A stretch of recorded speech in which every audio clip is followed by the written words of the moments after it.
آپ بات کرو. جب انٹرویو والے میرے پاس آئے میں ان کو بولا کہ میں انٹرویو نہیں دینا چاہتی، جبکہ میں نے انٹرویو نہیں دیا تھا. میں نے بولا میں نے انٹرویو دے دی ہے، میں نہیں اس معاملے میں زیادہ پڑھنا چاہتی ہوں. میں نے کہا صرف 1 منٹ کے لیے دے دیں، صرف آپ کی بات ریکارڈ کر لیں. ہمارے ٹیچر ایک کیمپس 10 کی ٹیچر تھی، انہوں نے بولا اگر آپ پروٹیسٹ کے لیے آئے ہیں تو آپ لڑے گی، آپ کو بچانے کے کچھ نہیں ہوگا اس طرح سے. اب وہ نیوز اینکر کے ساتھ کھڑے ہو گئی، نیوز اینکر نے ہمیں اسکرپٹ دے دی کہ آپ نے ایسے ایسے بولے، اور ان کو بول دیا کہ سی ایم پنجاب کو آپ بولے کہ ہمیں انصاف چاہیے، ادروائز آپ کو انصاف نہیں ملے گا، آپ کو بولنا پڑے گا کہ ہم کے لیے. ہم نے ان کی باتوں میں نے بولا میرے ساتھ جو لڑکی جس نے مجھے واقعہ بتایا سارا، وہ تو اس کو بولنے میں تھوڑا ایشو تھا، اس کی زبان تھوڑی سی نا اٹکتی تھی. تو مجھے میرے سے بولا کہ آپ بولو کلیئر بولو گی، آپ بولتے زیادہ صحیح ہو جائے گا معاملہ نا. مجھ کے ڈر سے میں نے بول دیا کہ مجھ ہمارے ساتھ ہیں تو کوئی مسئلہ نہیں ہوگا. اینکر نے بھی سارا کہا کہ ایسے ایسے بول رہے ہیں، اور جو میں نے اسے بولا کہ میں کیمپس 10 کی اسٹوڈنٹ نہیں ہوں، کیمپس 2 کی ہوں. اس نے کٹ کر کے بتا دیا کہ کیمپس 10 کی اسٹوڈنٹ ہے، اور متاثرہ کہ آئے سے دیکھا ہے. میں نے جب کہ ویڈیو بولا کہ بچوں نے والے سنی، میں نے ایسا بولا نہیں کہ میں نے سنی یا میں ادھر موجود تھی. جو آئی وٹنس تھی بچی اس نے اپنا بولا بھی ہے کہ میں آئی وٹنس ہوں، اور اس کی ویڈیو اتنی زیادہ وائرل نہیں ہوئی، میری ویڈیو زیادہ وائرل کر دی انہوں نے. آئی وٹنس کوئی تھا ہی نہیں کیونکہ ایسا واقعہ ہوا ہی نہیں. تو بات یہ ہے کہ کوئی پہلے کہانی گھڑی گئی، الزام لگایا گیا، اس کے بعد وکٹم ڈھونڈتے رہے.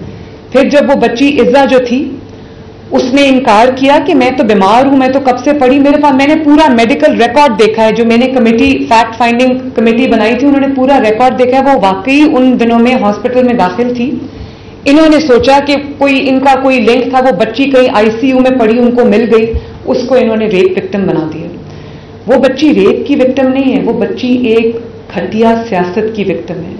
وہ گھٹیا جو سازش ہوتی ہے وہ بچی اس کی وکٹم ہے. اور اس کی ماں نے جب مجھے کہا کہ میری 5 بیٹیاں انکلوڈنگ عزا، تو اس سے میری بچیوں کی اب شادیاں کیسے ہوگی. تو میں یہ بھی کہنا چاہتی ہوں کہ میں آج حالانکہ اس کے والد نے اور اس کے چچا نے ویڈیو پہ بیان دیا تھا کہ ہماری بچی کے ساتھ کچھ نہیں ہوا، خدارا ہمیں اس چیز سے نکالا جائے. تو میں آج اس فیملی کے لیے بھی بات کرنے آئی ہوں کہ وہ بیٹیاں بھی سب کی سانجھی ہوتی ہیں، مائیں بھی سب کی سانجھی ہوتی ہیں، بہنیں بھی سب کی سانجھی ہوتی ہیں. جب اس کی ماں نے رات کو مجھ سے یہ بات کی تو میں نے کہا آپ نے فکر بالکل نہیں کرنی. وہ بچی میڈیا پہ، اس کی ماں والدہ نہیں چاہتی، وہ بچی میڈیا پہ آنا چاہتی تھی لیکن اس کی والدہ نہیں چاہتی تھی کہ وہ میڈیا پہ آئے. تو اس کے بہاف پہ میں یہ بات کرنا چاہتی ہوں کہ اس بچی کے اوپر ایک چھوٹا پوری کہانی گھڑی گئی ہے. وہ بچی بالکل پاک صاف ہے، اس کے اوپر یہ غلط الزامات لگے، اور میں تمام لوگوں کے سامنے آج یہ بات کرنا چاہتی ہوں. اور اس کے بعد جو سوشل میڈیا پہ طوفان اٹھایا گیا، ایک بچہ تھا، لڑکا ہے، اس کی ویڈیو تھی جس کو 3.5 ملین ویوز ملے، اور اس میں اس نے کہا کہ وہ بچی جس کے ساتھ ریپ ہوا تھا وہ بچی وفات پا گئی ہے. جھوٹ بولا. اور آج جب میں آپ کو دکھانا چاہتی ہوں، آج اس کی ویڈیو آئی ہے اور وہ کہہ رہا ہے کہ یہ تو غلط بات ہے، یہ تو ہونا ہی نہیں چاہیے تھا، یہ کس نے یہ کیا ہے. آپ ذرا دیکھیں اور آپ مجھے بتائیں کہ یہ کیا، یہ نہیں دوسرا والا.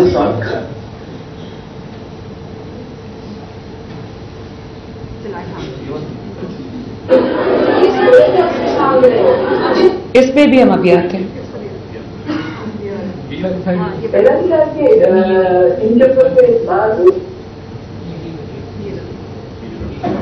یہ دیکھیں، بڑی ہی افسوسناک خبر ہے، تکلیف دہ خبر ہے کہ وہ جو پی جی سی کالج لاہور کی لڑکی کے بارے میں کل میں نے ویڈیو بنائی کہ اس کا ریپ ہوا ہے، وہ آئی سی میں داخل ہے، اس کی فیملی کو ہراساں کیا جا رہا ہے.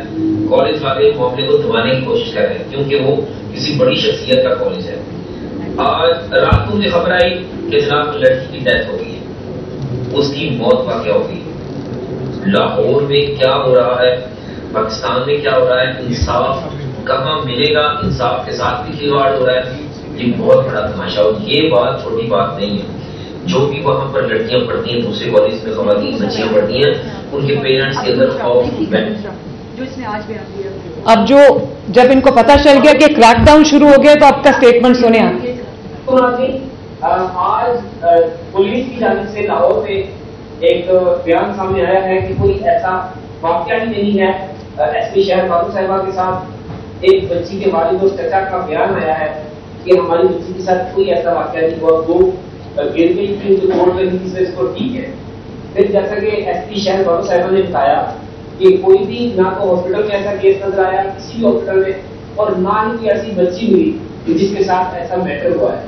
تو جب کہ ایسا میٹر ہوا ہی نہیں تو یہ اتنا بڑا شور اور وغیرہ کیوں بچایا گیا, اور اس میں کیوں بچوں نے بس بند کر دیں. لوگوں نے سینکڑوں بچوں پولیس یہ چاہتی تھی کہ جو بچی جس پہ یہ پوری جس کے اوپر کہانی گڑھی گئی وہ مدعی بنے. میں یہ سمجھتی ہوں کہ اس میں مدعی جو ہے وہ پنجاب حکومت کو بننا چاہیے, کیونکہ یہ ایک بچی کا کیس نہیں ہے, یہ سینکڑوں بچیوں کا, لڑکیوں کا, اسٹوڈنٹس کا کیس ہے. یہ ایک خاندان کی عزت کا کیس ہے, اور یہ ایک ایسی بات ہے جس میں سوشل میڈیا پہ آپ کوئی بھی چنگاری لگا دیں, آگ بھڑکنے میں دیر نہیں لگتی. اس لیے میں سمجھتی ہوں کہ پنجاب حکومت کو اس کا مدعی ہونا چاہیے, اور جو انوالوڈ ہے, ایف آئی اے کو اپلیکیشن دے دی گئی ہے, جو انوالوڈ ہے اس کو, چاہے اس کا تعلق میڈیا سے ہو یا اس کا تعلق پی ٹی آئی سے ہو یا اس کا تعلق جو ہے وہ کاف لیگ, جو چودھری پرویز الہی صاحب کی کاف لیگ ہے, ان کی بھی فیملی اس میں بہت ایکٹیو ہے, جس سے اس کا تعلق ہو اس کو فوراً جو ہے اس کو پکڑا جائے, کریک ڈاؤن کیا جائے, اور جو لوگ اس میں انوالوڈ ہیں ان کو سامنے لایا جائے. اب یہ آپ میرے لیفٹ سائڈ پہ پی ٹی آئی کی ایک خاتون رہنما ہے زرتاج گل صاحبہ, یہ ان کی بہن ہیں جو لاہور کالج ویمنز یونیورسٹی اس میں پروفیسر ہیں, اور ان کی بھی ویڈیو ایک سرفس کی جس میں ایسے لگ رہا تھا کہ یہ بچوں کو انسٹیگیٹ کر رہی ہیں اور کہہ رہی ہیں کہ آپ کو انصاف نہیں ملے گا, آپ کو یہاں پر کس کو یہ بات بتانے آئے. یہ میرے ایک ایسے مخالف کی جماعت ہے, اگر میں اپنی مخالفت کی بات کروں, پالیٹکس کی بات کروں, کہ ان کی کئی باتوں کا میں آنکھیں بند کر کے اس لیے بھی یقین کر لیتی ہوں کیونکہ ان کی سیاست ہی یہی ہے. لیکن میں نے پھر بھی, کیونکہ اب میں ایک سیاسی رہنما نہیں ہوں, میں ایک چیف ایگزیکٹو ہوں جس کے صوبے کے اندر تمام جماعتوں کے لوگ رہتے ہیں, بستے ہیں, تمام طرح کے, تمام خیالات کے, ڈفرینٹ فلاسفیز کے لوگ رہتے ہیں. میں ان سب کی وزیر اعلیٰ ہوں. میں نے ان کو بلا کے خود سنا, اس لیے کہ ان کو بھی موقع دینا چاہیے کہ اپنی وضاحت کریں, اور یہ نہ ہو کہ میری طرف سے, میری ٹیم کی طرف سے کسی سے ناانصافی ہو. جب میں نے ان سے بات کی تو انہوں نے مجھے یہ بتایا, اور پھر میں نے ویڈیو کو کورابریٹ کیا, انہوں نے مجھے یہ بتایا کہ بچے آئے, مشتعل ہو کر آئے, اور انہوں نے, جب میں نے ان سے پوچھا کہ ایشو کیا ہے تو ان کو ایشو کا نہیں پتا تھا. تو انہوں نے کہا کہ میں نے ان سے کہا کہ آپ کس چیز پہ انصاف مانگ رہے ہیں, ایشو تو بتائیں. تو بچوں کو ایشو نہیں پتا تھا. ان کے خیال میں, ان کے بھی خیال میں, and I appreciate her for that, ان کے بھی خیال میں بچوں کو کہیں سے انسٹیگیٹ کیا گیا ہے, ان کو انسائٹ کیا گیا ہے, یہ خود. اور میں نے ان سے کہا کہ آج آپ یہ بات رکھیں, ان کو ہٹا دیا گیا. یہ وہاں پر ہیرسمنٹ کمیٹی کی چیئر تھیں, ان کو کیونکہ ان کے خلاف ایک انویسٹیگیشن چل رہی تھی تو ان کو کہا گیا کہ آپ سٹیپ ڈاؤن کریں. میں آج جو انویسٹیگیشن کمپلیٹ ہوتی ہے, جیسے یہ کہہ رہی ہیں, اگر یہ نہیں ہے اس میں انوالو تو ان کو دوبارہ سے ہمیں ری انسٹیٹ کرنا چاہیے. کوئی کسی کا بہن ہو, بھائی ہو, رشتہ دار ہو, وہ اپنے کیے کا خود رسپانسبل ہے.